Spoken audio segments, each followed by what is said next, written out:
about, everybody heard of the African general by the name of Hannibal? There was an African general by the name of Hannibal. And I remember when I was a little boy reading this storybook that talked about his great features and his feats. It talked about him getting ready to cross the Alps mountains to go into Italy. I began to open up this picture book when I was little, and these are the things that I remember. I remember that they advanced towards the Alps, and when they got towards the Alps, all of a sudden the army began to rebel. In other words, they wanted to turn around and go back home.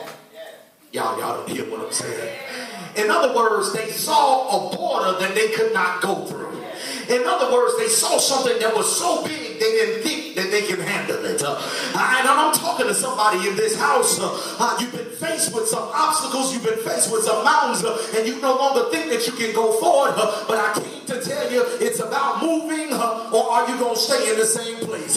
Just nudge your neighbor real quick and wake them up and say, neighbor, it's time to move.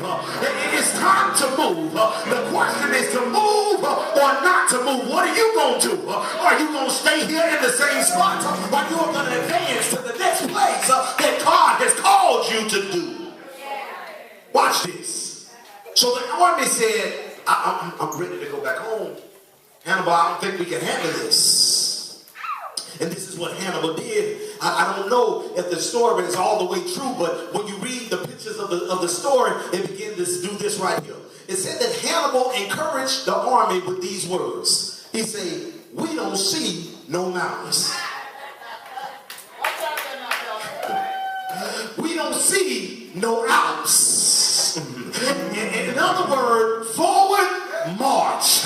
Am I talking to any real people over here? Somebody shout forward march.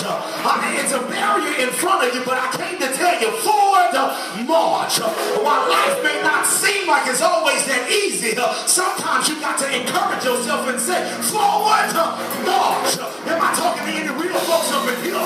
Forward march. I don't see no problems. Forward march. I don't see no obstacles. Forward march. I don't see no crises. Forward march. I don't see no cancer. Forward march. I don't see. Touch somebody real quick and tell them, neighbor, it's time to go to a different place. Tell somebody, tell them forward.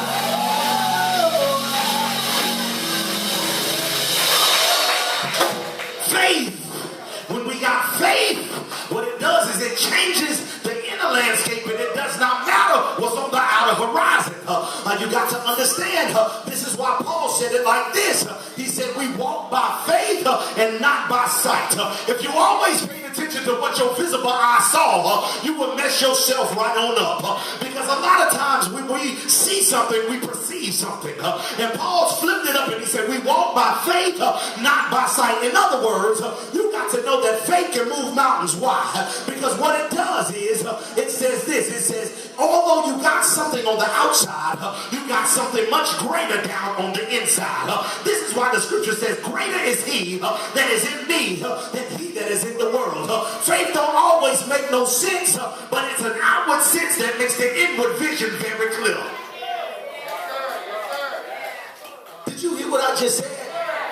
Faith is an outward sense that makes the inner vision clear.